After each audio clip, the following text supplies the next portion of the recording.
ก็อยู่นี่แหละฮะสิสร้างเฮือนอยู่นี่บ่ที่จริงเนี่ยมักอยู่นี่แต่ว่าเขาว่า3แผงมันบ่งามทาง3แผงนั่นแหละก็คือ3แยกเลยนะแต่ว่าบ่งามทางผีเข้าผีออกปีแล้วแม่นมาเบิ่งเฮือนเบิ่งซ่านมองที่ว่าเพิ่นสิเฮ็ดนี่ก่อนสิแต่งงานก็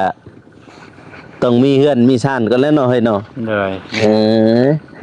ก่อนสิแต่งงานก่อนสิสร้างอนาคตหรือว่าสร้างครอบครัวก็คาดวางแบบนั้นนะครับแบบนั้นเฮาคาดการแบบนั้นแต่ว่ามันสิเป็นดังที่เฮาคาดหรือบ่แบบเบิ่งนำกันไปทางไหนได้เฮ้ยมื้อนี้เฮ้ยบ่ได้ไปทางใดก็อยู่บ้านนะมันจะลงไปกินข้าวกับสุดที่เลิฟญี่ปุ่นก็มาคนเพิ่นก็หมิ่นมันหลายแฮงเสียบ่กูเด้อเพิ่นน่ะเสียขอบอกขอบใจพี่น้องที่เสียบ่กูก็สิสู้เต็มที่พี่น้องสิให้เวลาทางน้องอัมพรเพิ่นเนาะพี่น้องเนาะสิให้จีบปุ๊บปั๊บเลยมันไวโพดเนาะบ่ตูนเนาะมันไวโพดได้คู่ชีวิตกับน้องอัมพรนั่นแต่ว่าทางบ่กูก็มีอย่างข้อแม่อีกเด้มีข้อแม่อีกก็คือกันกับบ่ตูนนี่แหละบ่มีที่อาศัยอยู่ตอนนี้เฮาก็ยังอยู่เรือนหลังเก่าอยู่นำพ่อนำแม่บัดนี้เรือนใหม่ก็บ่ไปบ่มาบ่ทันได้เฮ็ดอีสังซะยังอยู่คือเก่าเลยบ่ทันได้แตะบ่ได้ต้องอีหยังเลยเพราะว่า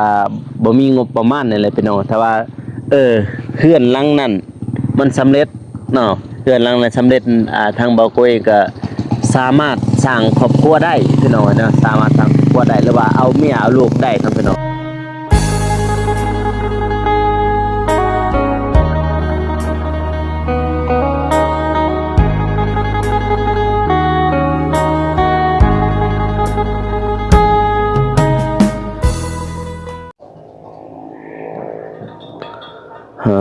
ตัวพี่น้องเลยเปิดภาพมาเมื่อนี้ก็มาอยู่ที่บ้านบ่าวตูนเนาะพี่น้องเนาะมาอัปเดตเรื่องเล่าพี่น้องเลยเนาะเพราะว่าเมื่อวานนี้ได้คุยกับเพิ่นไว้เนาะพี่น้องเนาะเรื่องจะแต่งงานนี่แล้วก็เรื่องที่ดินนี่พี่น้องเนาะบอนใดที่ว่าเพิ่นสิสร้างบ้านหรือว่าสร้างเรือนพี่น้องเลยป้าโตกาแฟเพิ่นยังคือเก่าพี่น้องเลยเขาจะเก็บนี่เด้อเห็นมาเนี่ยแถวทางนี่เขาจะเก็บแลนะมื้อนี้ถือว่าอากาศจะค่อนข้างมีแดดแน่พี่น้องเนาะมีแดดบางส่วนพี่น้องเลยทางบ้านบ่าวตูนนะพี่น้องหรือว่าบ้านน้องบ้องทางบ้านบ่าวโกก็คือกันพี่น้องเลยเนาะมีแดดมีหยังแน่มื้อนี้พี่น้องใครแน่บ่ตกคือมือว่านนี้พี่น้องเนาะนี่ก็ถือว่าอากาศน่าจะเริ่มดีแล้วพี่น้องแต่ว่าทางนั้นคือเห็นมืดครึ้มอยู่พี่น้องเนาะเปิดภาพมามื้อนี้ก็อยู่ที่บ้านบ่าวตูนเด้อพ่อแม่พี่น้องเนาะก็ถือว่าอากาศก็ค่อนข้างดีเนาะพี่น้องเนาะก่อนอื่นหมดกะกับสบายดีเด้อพ่อแม่พี่น้องเนาะบ่สิอยู่ภายในหรือว่าต่างประเทศก็ยินดีต้อนรับเข้าสู่ช่อง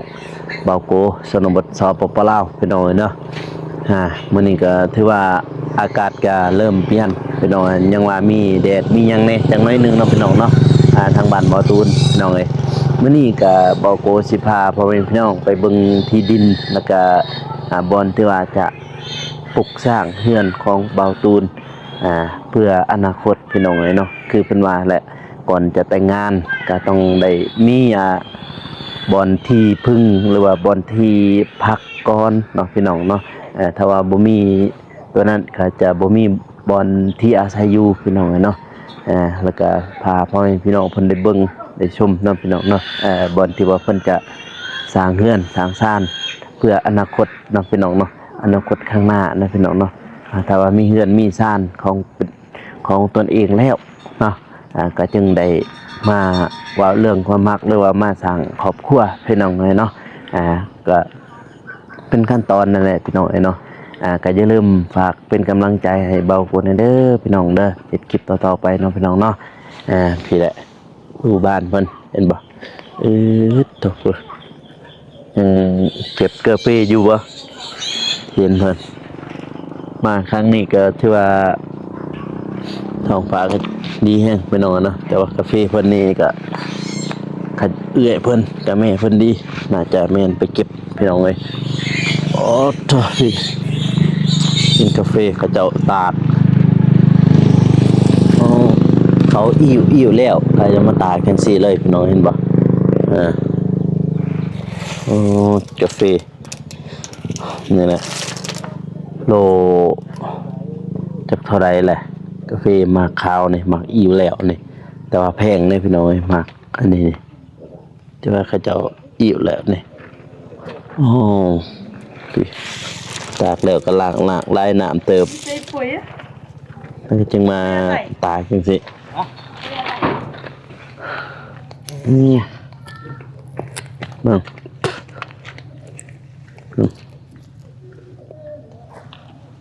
ไปใช่เกี่ยวแค่ใจจะซอฟเลยนะ Hộp đeo cục bơ tém เราเดี๋ยวไปเติมครับบ่ให้ลูกไผ่เจ้ามาเก็บน้ phải vào mà kẹt ำ บ่ให้น้องบองมาเก็บน้ chết thì giờ nó tơn thì hẳn hẳn hả ำ đi cầm chú lần เก็บกาแฟเพิ่นมาแต่เก็บกาแฟเบาตูนพี่น้องอะเนาะมันชวนให้ใบ ทานกู ฮะ มายัง มาหาแต่วันนั่นแหละมาหาที่ดิน สบายดีเด้อสบายดีพ่อแม่พี่น้องหมดสุขสุขคนกันยันเดตอนหับ โกสุนบทโซโปจีนมายังกัน ฮะ มายังมาเรียน โอ้ บ่ มาหาตัวมาเบิ่งที่ดินบ่อนจะสร้างเฮือนนั่นแหละ ก็เทดินตะโบตูนว่าจะสร้างเฮือนบ่ ขอหา เพิ่นเด้อยู่ทางนาเพิ่น ข้างหน้าเพิ่นบ่ mà bỏ con trộm ยังไปเบิ่งไป ไป เพราะว่า bảo ผู้ đồ ใดก็จะเค้นนะพี่น้องเอ้ยถ้าว่าเรื่องแต่งงานเรื่องหยังก็ต้องได้มีที่ดินก่อนเป็นของตนเองหรือว่ามีเฮือนมีซ่านกันเนาะ ได้ เออ cái chiếc rồi โอ้โหเดี๋ยวล็อกอันนี้ก่อน ผู้เดียวบ่ ฮะ ผู้เดียวบ่ มาผู้เดียวเลยเฮ้ยใช่มากับไผเฮ้ย คือว่ามี2คนซั่นดอก บ่มีแหละเพิ่นบ่แม่นเพิ่นไปเวียกเพิ่นบ่ ได้เพิ่น อันนั้นหั่นแหละ ได้ บ่มาได้เพิ่น มันจอกวันใจเพิ่นก็ไปเวียกเพิ่นแหละเนาะเพิ่นก็ไปมื้อเนาะคันว่ามันแดดอีกมื้อจึงมาเก็บกาแฟซอยเนาะ กันนอนนึงราคากันนอนนึงก็จะราคามาที่นี่ก็ทั้งรุ่มได้ยังเรื่องไม่เก็บแล้ว นี่แม่นเบิดบ่เฮ้ยเฮ้ยนี่แม่นเบิดบ่น่ะ แม่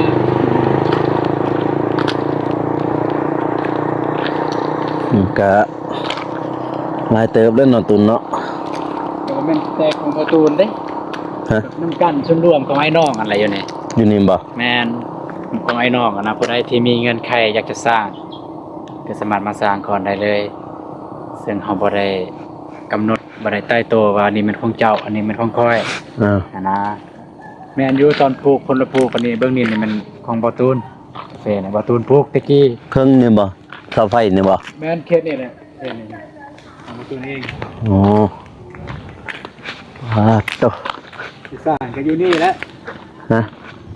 สิสร้างเฮือนอยู่นี่บ่ แม่นที่จริงนี่มักอยู่นี่แต่ว่าเขาว่า3แผงมันบ่งามทาง3แผง นั่นแหละ ก็คือ3แยกเลยนะ อ๋อ แต่ว่าบ่งามทางผีเข้าผีออกเพิ่นว่า มันแม่นบ่ ไอ้นงว่าจังซั่น แม่นบ่ แม่น จักแหละเฮาบ่รู้คือกันเลยเฮ้ย เบานงก็เลยนำอยู่นี่เพิ่นว่าอยู่นี่ อยู่นี่บ่ แม่น โอ้กล้วย หน้านี่แหละประมาณนั้น แต่ว่าดินฮอดนั่นเนาะฮอดเสาหั่นเนาะฮอดหัวหั่นเนาะ ดินในฮอตแบบนี้ อ๋อ ก็คือเป็นกาแฟมานี่นะแต่เหล็กนะแต่มีเหล็ก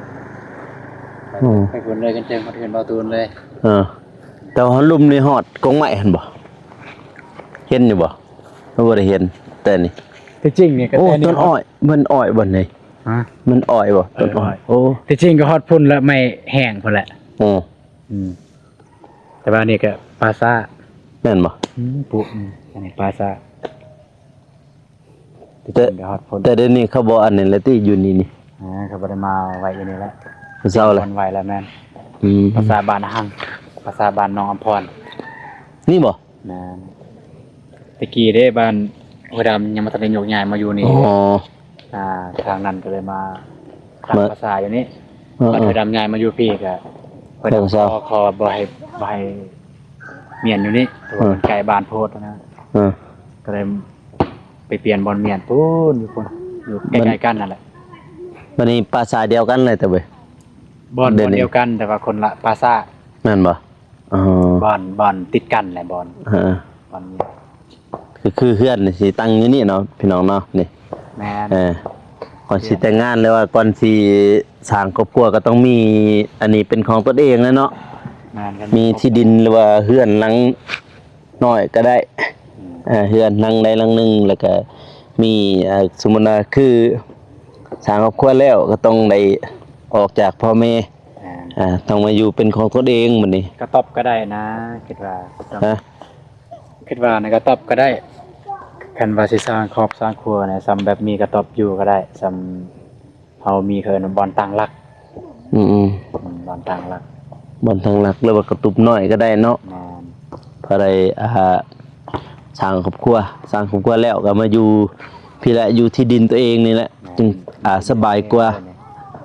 บางทีคืออยู่น้ำพ่อน้ำแม่บางทีผิดใจเพิ่นเด้ แม่ ก็ยะเข้าอีก แม่นไอ้น้องเนี่ยบ่เป็นหยังไอ้น้องส่วนหลายเด้ออันนี้ว่าความจริง แม่นนะ คนไอ้น้องกันเนี่ยบ่ได้สู้เป็นหยังแน่เนาะ แม่น ผิดกันมื้อนี้มื้ออื่นมื้อแรกเนี่ยก็ตีกัน แม่น ไอ้น้อง เออ แต่ว่าผู้เป็นผู้หญิงอะนะผู้หญิง เออ ผิดกันเนี่ยพวกนี้ผิดกันเนี่ย เออ แบบว่าผิดกันเทื่อนึงแล้วเครียดกันตลอดศาสตร์ก็มี บางที นั่นนะ เครียดกันอีหลีรอบ แม่น คือตามที่เห็นมาเนี่ยอยู่เฮือนหลังเดียวกันแหละตัวเฮาไปอยู่หันเด้ แม่น อยู่ช่างเนี่ยบันยังว่าบันแบง บันติ้ว บันติ้วเดี๋ยว ตัวอยู่เฮือนหลังเดียวกันแต่ผิดกัน แต่ว่าเฮือนเบาตูนแค่แน่พวกกันเกินว่าพี่เอื้อย2คนแล้วก็มีน้องไผ่ อืม ก็เจ้าถือกัน ถือกัน แม่นถือกัน เออ แบบว่าบ่ได้เกินว่าเคารพในการตัดสินใจของกันและกันนะ เออขณะอยู่ยังว่าถือกันเนี่ย แม่นถือกัน คันผิดใจกันแล้วยากพี่น้องเอ้ยบ่ว่าแต่ไผ แม่น ก็คือถ้าว่าได้เฮือนแล้วจึงมาสร้างอยู่นี่พี่น้องเอ้ยประมาณก้าวเฮ็ดเฮือนแบบใดมัก เฮือนห้านถ้ามีเงินเฮือนห้าน แบบห้านแบบโมเดิร์นหั่น สไตล์แบบนั้นแหละแบบติดดิน ติดดิน แล้วแบบมี แล้วก็ ห้องขายเครื่องน้ำ แบบว่าเฮือนห้าน เฮือนห้านนั่นแหละเฮือนห้าน แบบโมเดิร์นทั้งนั้นพอดีเป็นอันทางหน้าก็ขายเครื่อง แม่น แล้วทางล่างก็อีกเป็นห้องนอนก็แบบจะว่าเอาสำหรับโมเดิร์นนี่แหละพี่น้องเอ้ยประมาณจักเม็ดเฮ้ยกะว่าอยากได้ ประมาณ7x7หรือว่า7x8ตอนนั้นแหละ อ๋อ ถ้าว่าเขาเกินว่า พื้นที่นะพื้นที่มันเป็นแต่พื้นที่เขาอยู่เลยนะคือบอนขายเครื่องนะคือบอนพื้นที่เขาอยู่เขาบอนทำแขกบอน อืม เรียกว่ามีบอนทำแขกของหนึงซะ เด้อยังมีบ่อนรับแขกเลยเนาะแต่ก็เป็นสำหรับแบบว่าเป็นห้านเนี่ยเนาะ เป็นห้านเลย เป็นห้านขายเครื่องขนมข้าวต้มนี่แหละพี่น้องเอ้ยแบบนั้นนะพี่น้องเป็นเฮียนโมเดิร์นแต่ว่าทางหน้าก็ให้นี่เพิ่นขายขนมข้าวต้มนี่แหละพี่น้องเอ้ย เลย แต่กาแฟเนี่ยตอนได้ตัดออกเลย ตัดแท้ แล้วก็ปรับพื้นที่เนาะ ครับ ปรับพื้นที่ ปรับประมาณ50 เซนนั่น อืม สำนักทางตรงนี้ สูงหันบ่ นาน50 เซน แต่ว่าทางนี้เรายังบ่ทันได้เก็บกาแฟนะทางนี้เนาะ มันเป็นแม่แล้วเก็บนี่ จะเราบ่ คือมันนี่ก็มีน้องไผ่มาเก็บนั่น อืมแต่ว่าเก็บดีอันนี้เลยบ่ขายเลยบ่เลยว่า อิ่ว อิ่ว แม่อิ่ว อิ่วแล้วก็ตัด เยอะแล้วก็ อิวแล้วก็ล้างแล้วก็ตากแล้วก็ยัดใส่สอบแล้วก็คัดคาย หึอยู่ตาก เบิ่งเด้อเก็บอิวตากเก็บอิวล้างตากแห้งยัดใส่กระสอบไปขาย ตัวนั้นแหละที่ว่าราคาดีพี่น้องเอ้ยจักโลแพงแน่ตัวนั้นแหละ แพง แบบนั้นประมาณมันโลละแสนพุ่นบ่ จังหวะปีกายกันโลสำนัก ปีกายนั้นเพราะว่า โล90ปีกายโล90 นั่นบ่ นะ ปีนี้สิฮอดแสนบ่ปีนี้ฮอดแสนแล้วปีนี้นี่ เพราะว่ากาแฟปีนี้เริ่มขึ้นมื้อนี้เป็นลงอยู่บ่มื้อนี้เว้ยมื้อวานนี่19เมื่อวานนี่20โล20,000เมื่อวานนี่มื้อนี้นี่จักลงจักขึ้นแล้วมื้อนี้โอ้บางอย่างมาไข่บ่เกินแม่นบ่ ใช้หมักไข่ นี่มันยังเกินมาไข่แต่ว่าบางอย่างบ่ หมักไข่หมักกะทิ มันก็สิไทยเกินยังเฮ้ย โอ้เลย นี่ดิมักยางมักไข่เหอะ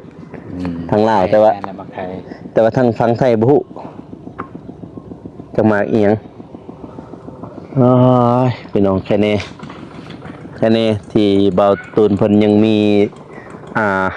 ที่ดิน ที่ดินของ ที่ดินของตัวเองก็ใกล้กับแคมทางเลยเออ เหมาะสำหรับขาคาย แม่นเหมาะสำหรับขาขายทางเบาโกกะ ก็ยังพี่น้องเอ้ยยังบ่ทันมี เป็นที่ของตนเองนะยังบ่ทันมีเลยเดี๋ยวโอ้ยป้าเฟเป็นสุขแฮง อันนี้ก็ที่จริงเนี่ยดินนี่ก็ดินเป็นดินโครงการเป็นแบ่งตะกี้อะนะว่าเอามาไงมาอยู่ใหม่นะ บ้านใหม่เนี่ยบ่แม่นแต่บ่ตูนได้ดินอันนี้ทุกคนได้ทุกครอบครัวได้แต่ว่าโชคดีบ่ตูนได้อยู่แคมป์ทางแบบนี้ติดเฮือนที่จริงเนี่ยเฮาก็บ่มีไผอยากได้ดินตอนนี้ เพราะมันไกลภาษาบ่ แม่นเพราะว่าปราสาทไม่อยากได้เลยบัดเดี๋ยวนี้นี่ไผๆก็อยากได้ ติดแคม ดิน ทาง ค่อยอันนี้ดินค่อยแต่ว่าบ่มีปัญหาดอกเพราะว่าเฮามีดีใบตะดินเรียบร้อยแล้ว มีใบเตนินข้างในเนาะ แม่น มีใบเตดินกับเนี่ยคักแน่พี่น้องโอ้ตกคันมา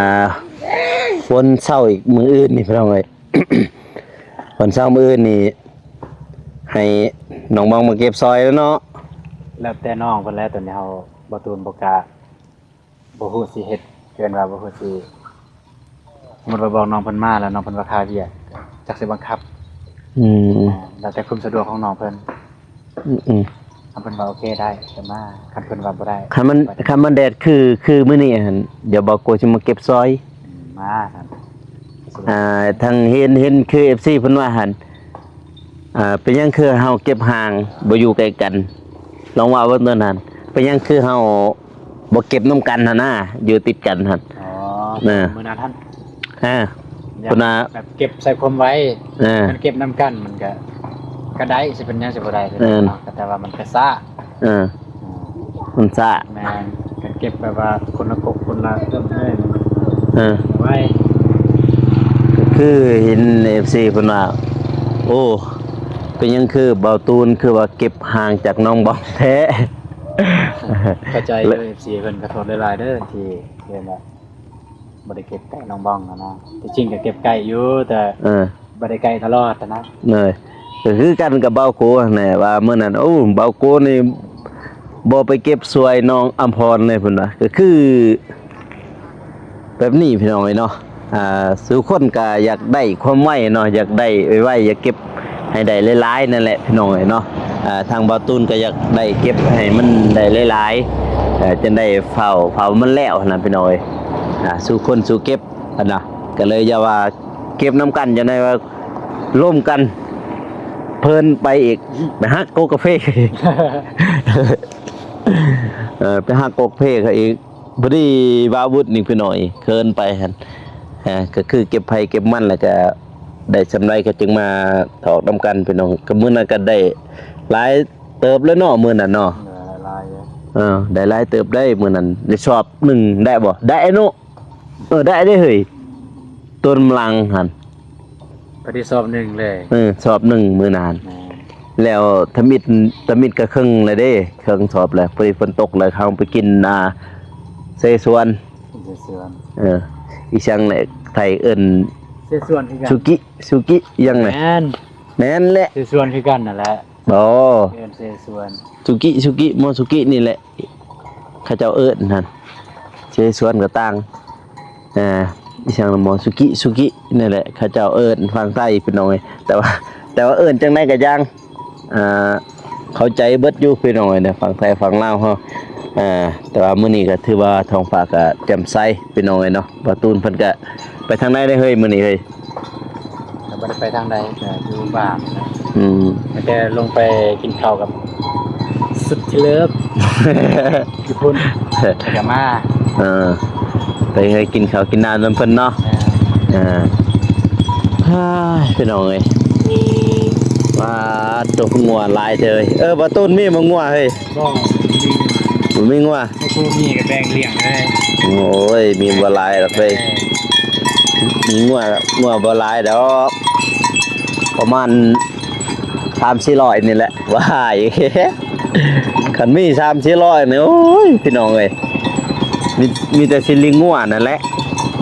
เอามี 3-400เท่านี้มันบ่ฮอดเด้มีแต่10 โต10ปลายโต10 โตนี่แหละก็พอได้เลี้ยงไปจังซั่นแหละมีงัวแต่ว่า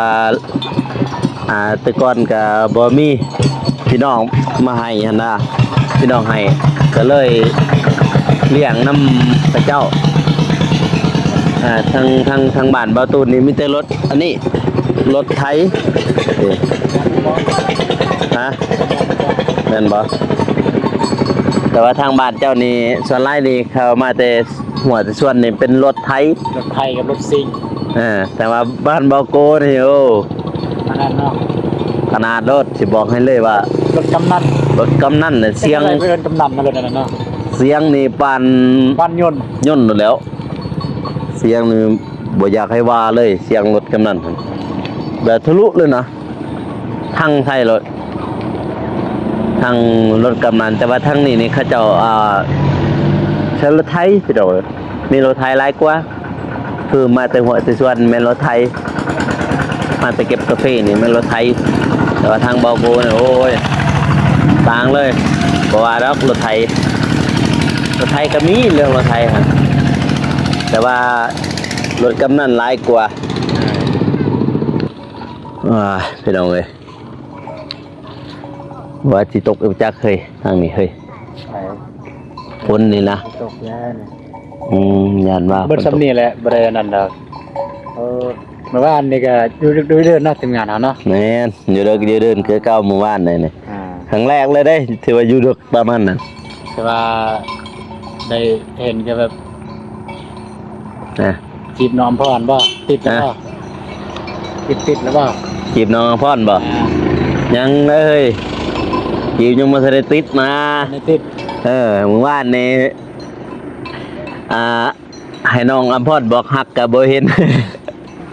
สิไล่สดเอ้ย บางทีน้องพ่อนเนี่ยมันทันได้เคลียร์ใจเด้ เนาะ เคลียร์ความหลังความเก่าให้น้องเพิ่นเคลียร์ก่อน เนาะต้องให้เวลาบ่ ให้เวลา ให้เวลาเนาะ แม่น ให้เวลาก่อนพี่น้องเอ้ยแต่ว่า FC เพิ่นก็เสียหลายอยู่เด้ หลายบ่ หลายเลยเฮ้ยเพิ่นว่าเสียเด้อเบาโกน้องอำพรเพิ่นว่าแต่ว่าเบาตูนนี่เลอะสมังแล้วไอ้สัตว์ยังแต่ครูเบาโกเพิ่นน่ะพี่น้องเอ้ยจังได๋ก็เป็นกำลังใจให้เด้อพี่น้องเด้อขอจีบนั่นแหละพี่น้องเอ้ยต้องให้เวลาให้เขาเจ้าบางทีเขาเจ้ายังมียังเคิ่มว่ายังลืมคนเก่าบ่ได้บ่เนี่ยนั่นน่ะ เราแล้วมีคนร่มใช่นะยังเกรงใจอยู่ ยังเกรงใจอยู่ เศษบัตรเดียวสิบอกเลิกบัตรเดียวมันก็โทษ เนาะ เนาะ ก็ต้องได้ ให้ผลเลิกก่อน อีกแล้วเหยื่อใครอีกแล้วพี่น้องถ้าเบิ่งก่อนพี่น้องแต่เรื่องจีบก็จีบบ่ติดดอกบ่ทันได้ติดพี่น้องเนาะแล้วก็ต้องในเบิ่งในอันนี้กันไปโดนๆพี่น้องอย่าสิว่าสิคบสิหยังกันเลยมันไวโพดเนาะมันไวโพดก็ต้องได้เบิ่งค ความเหมาะสมแล้วก็เบิ่งทางน้องเพิ่นบ่ให้เวลาเพิ่นให้ทางบ่โกก็ให้เวลาเนาะพี่น้องเนาะอาจจะให้จีบเลยปุ๊บปั๊บคุบเอาเลยนี่บ่ได้พี่น้อยเนาะอย่าน้อยจะน้อยว่าคุบกันแล้วบ่พอข้าว 2-3 มื้อเลิกกันโอ้ยยากอันใดพี่น้องเอ้ยกู้ชีวิตบ่แม่นมื้อเดียวกู้ชีวิตก็พูดแล้วตลอดชีวิตบ่แหละพี่น้องเอ้ย แล้วก็เป็นหนึงเด้อ นะ เปิด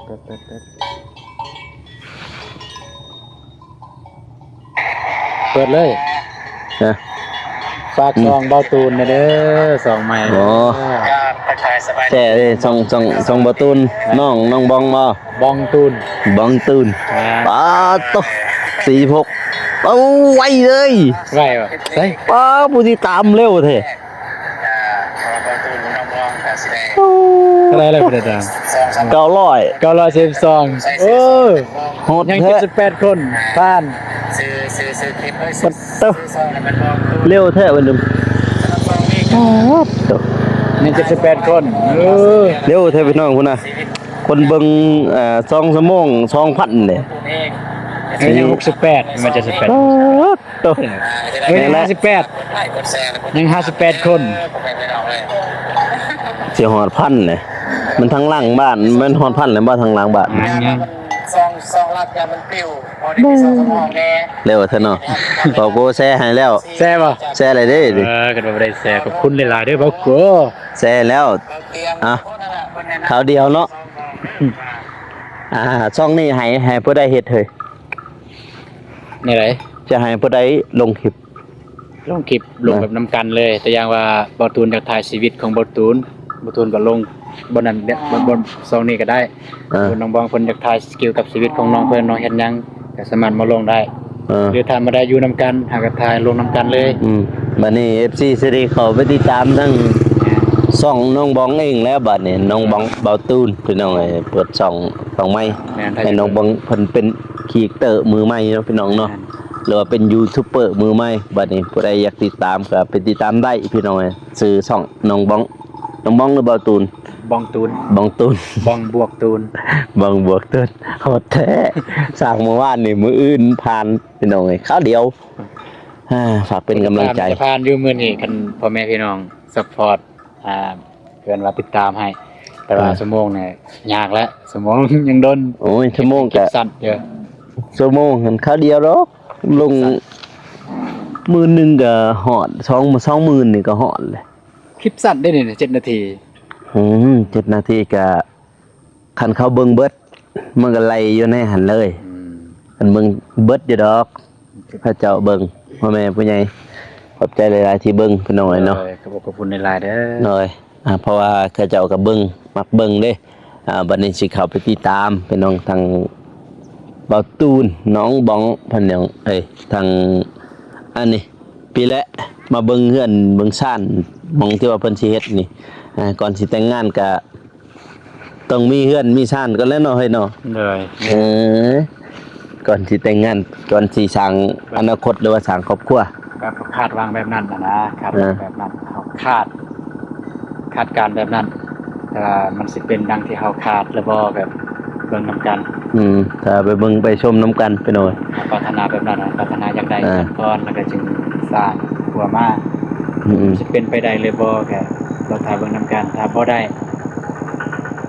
เวลามันยืดสิยาวก็เอามาก่อนเลยก็ได้ มาก่อนเลย คือเอาเจ้าสาวมาเลย แม่น แบบว่ามันแบบว่าเขาเก็บเงินแล้วมันยังบ่ได้แบบบ่อยู่ว่าซะเงินซะเก็บปุ๊บแล้วบ่ได้ซื้อทางนี้นะมันมีแนวใส่แนวอื่นนะครับจะเป็นแล้วเนาะ จำเป็นถ้าว่าน้องพร้อมกับพร้อมเลยเนาะทางประตูนเนาะพร้อมอยู่บ่เฮ้ย คันน้องเพิ่นว่าโอเค อยู่หลายคนมันบ่เป็นหยังอยู่เบียดแหย่กันได้มีปัญหาเลย บ่มีนะฮะทางประตูนบ่มีปัญหาเลย แม่มีปัญหา พร้อมเลยเคยนอนเคยแหย่กันอยู่แล้วเคยเบียดกันอยู่แล้วนะแต่นอนอยู่นํกันหลายคน แต่ว่าก็น้องเพิ่นยานสิอยู่แบบเอาบ่ได้เลย ยันเพิ่นนั้นเนาะ นี่งาน ยันเพิ่นสิติสิว่า แต่ว่าทั้งเบิ่งทั้งน้องบ้องเพิ่นก็น่าจะบ่ได้ติบ่ว่าหยังดอ เพิ่ ก นบ่ได้ติแต่ว่าเฮาเข้าใจเพิ่น เฮาเกรงใจเพิ่นเนาะ อยู่คนมาเพิ่นเคยอยู่แบบนั้น เคยอยู่แบบว่าบุคคลโบราณนะ พอก็คือเมื่อวานเนี่ยเฮ้ยเฮาไปเมื่อวานเฮาก็เกรงใจกันโอ้แต่นักไล่เพิ่นบ่กลางค่ำกลางคืนตอนเฮาไล่สด FC เพิ่นว่าก็มาไล่สดเบิ่งมื้อแรงสิลองไล่สดเด้อมื้อแรง คันใดสิลองไล่สด เดี๋ยวลองไล่เบิ่ง ไล่ให้พ่อแม่พี่น้องเพิ่นได้เบิ่งนี่ทั้งสองเบาโกไล่สด คนเบิ่งหมื่นเนาะฮอดได้ติหมื่นติหมื่นปลาย แล้วคนเบิ่ง ให้แน่ฮอดหมื่นปลาย ได้หลายเด้อเนาะ โอ้จนมาอ่านคอมเมนต์จนบ่ทันเนาะ บ่ทันเลยคอมเมนต์เพิ่นเมนต์ ทันเลย แห่งคันเฮาไล่ตอน 7-8 โมงแห่งคักหลาย อืม คนเบิ่งแต่ว่านี่เฮาไปไล่ตอนดึกละ10 โมง พนันนอน นอนแล้ว 9โมงเท่าไหร่ 9 โมงเพิ่นนอนแล้ว 9โมงเมื่อวาน เพิ่นไล่ผู้เฒ่านี่เพิ่นก็นอนไวเด้ผู้เฒ่า แม่นบ่ว่าแต่นอนไว้ดอกเฮ้ยเพราะว่าบางทีเขาเจ้าเบิ่งทางต่างประเทศเด้ เด้อ ทางฝั่งไทยแล้วก็ผู้ต่างยุโรปอยู่หยังพุ่นแหละมื้อนี้ก็มาเบิ่งที่ดินนะพี่น้องเนาะทางบ้านเปาตูนเพิ่นแล้วบ่อนที่ว่าจะสร้างอนาคตกับน้องบองเพิ่นเป็นน้องไงเนาะหลายคู่หลายคนเพิ่นก็เม่นมาหลายแฮงเด้อเสียบ่าวกูเด้อเพิ่นน่ะเสียขอบอกขอบใจพี่น้องที่เสียบ่าวกูก็สิสู้เต็มที่พี่น้องสิให้เวลาทางน้องอำพรเพิ่นเนาะพี่น้องเนาะสิให้จีบปุ๊บปั๊บเลยมันก็มันไวโพดเนาะบ่าวตูนเนาะมันไวโพดก็ให้เวลาน้องเพิ่นเนาะบางทีน้องเพิ่นยังเคลียร์ใจเรื่องเก่าเรื่องหยังบ่อันนั้นก็เป็นไปได้พี่น้องแต่ว่าคุยแล้วว่าก็คุยอยู่พี่น้องก็ได้แชทได้หาอยู่พี่น้องเนาะถ้าว่าสิให้จีบแบบว่าตรงๆเลยก็จีบได้อยู่แต่ว่าเฮาก็ต้องได้เบิ่งสถานการณ์เนาะพี่น้องเนาะนั่นอันนี้ก็ต้องได้เบิ่งนะต้องได้เบิ่งกันไปก่อนบางทีเพิ่นยังบ่ทันแน่เพิ่นแต่ว่าอันนี้ความจริงนะพี่น้องเด้ออันนี้เพิ่นมีแล้วบ่ผู้บ่าวหรือว่ามีคนคุยแล้วบ่อันนั้นบ่โกยังบ่ได้ทันได้ไปถามเพิ่นได้บ่ทันได้ไปถามเลยพี่น้องเด้อก็คือบ่ทันได้ถามเจ้ามีแฟนแล้วบ่เจ้ามีคนคุยแล้วบ่ก็บ่โกยังบ่ทันได้ถามเลยพี่น้องมีแต่ว่าคุยกันหลังไมค์เคยแชทเคยอิหยังกันนี่แหละประมาณนั้นนะพี่น้องเนาะให้เวลาน้องซะพ่อแม่พี่น้องเพิ่นก็ อยากเบิ่งหั่นนะอยากให้เบาโกสมหวังหั่นนะบ่อยากให้อกหัก พี่น้องเอ้ยถ้าว่าสมหวังหั่นถ้าว่าได้น้องเนาะสมมุติว่าได้อีหยังเกินได้คู่ชีวิตกับน้องอัมพรหั่นแต่ว่าทางเบาโกก็มีอย่างข้อแม่อีกเด้มีข้อแม่อีกก็คือกันกับเบาตูนนี่แหละบ่มีที่อาศัยอยู่ตอนนี้เฮาก็ยังอยู่เรือนหลังเก่าอยู่นำพ่อนำแม่บัดนี้เรือนใหม่ก็บ่ไปบ่มาบ่ทันได้เฮ็ดอีสังซะยังอยู่คือเก่าเลยบ่ทันได้แตะบ่ได้ต้องอีหยังเลย เพราะว่าบ่มีงบประมาณนี่แหละพี่น้องถ้าว่าเรือนหลังนั้นมันสำเร็จเนาะเรือนหลังนั้นสำเร็จทางเบาโกยก็สามารถสร้างครอบครัวได้พี่น้องเนาะสามารถสร้างครอบครัวได้หรือว่าเอาเมียเอาลูกได้ทั้งพี่น้องเนาะแต่ว่าตอนนี้นี่ยังก็คือเอาบ่ทันได้บ่มีหยังเป็นของตนเองเลยถ้าว่าสิเอาเมียมาอยู่เฮือนนั่นมันคับแคบอีกเฮือนกันหลังน้อยๆคือกันเฮือนนั่นบางทีบ่ถูกใจเขาอึดอัดเขาเด้มันยากนำต้นนั้นพี่น้องแต่ว่าเฮือนหลังใหม่หั่นสำเร็จหรือว่าแล้วก็เฮาจึงเอาเมียได้ไปอยู่หันพี่น้องเนาะหรือว่าอยู่เฮือนหลังใหม่พี่น้องมีแต่จังสั่นบ่ตุนเลยไปใช้ต่อเฮ้ยเฮาแต่ว่าฝากติดตามบางเทื่อว่าบ่ตูนกับบ่โคสิได้ลงท้องไหว้เพราะว่ามีเพิ่นว่าน้องสลีน้องห้านเพิ่นมีน้ำจิตน้ำใจเพิ่นสวนเพราะว่ามื้อนี้เป็นเพิ่นว่าเป็นบุญบ้านเบิดบ้านเลยเพิ่นว่าบ่มีหยังกินแต่ก็อยากให้มาเพิ่นว่าบางเทื่อบ่ตูนกับบ่โคสิได้ลงไปก็สิได้อัปเดตให้เบิ่งเล็กๆน้อยๆเนาะเนาะ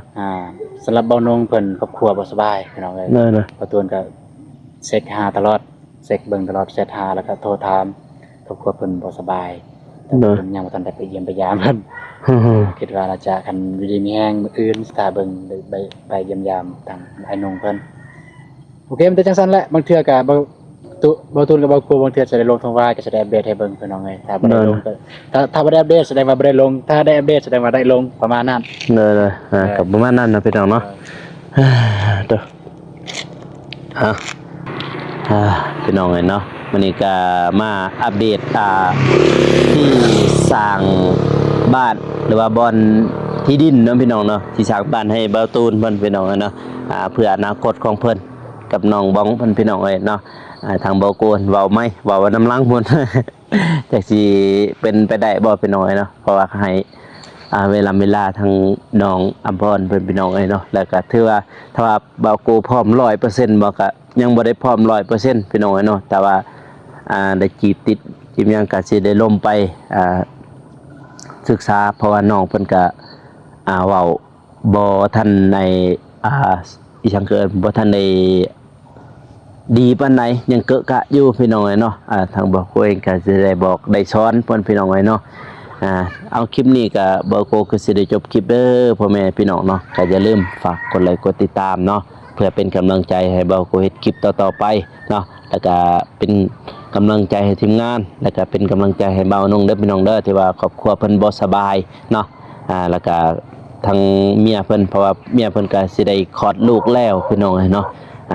คลิปนี้ก็บ่โกสิได้ขอตัวลาไปก่อนเด้อพ่อแม่พี่น้องเนาะอย่าลืมฝากกดไลค์กดติดตามเพื่อเป็นกำลังใจให้บ่โกเฮ็ดคลิปต่อๆไปเนาะพี่น้องเนาะสำหรับคลิปนี้ขอกล่าวเข้ามาสบายดีพี่น้องแล้วเจอกัน EP หน้าเนาะบ๊ายบาย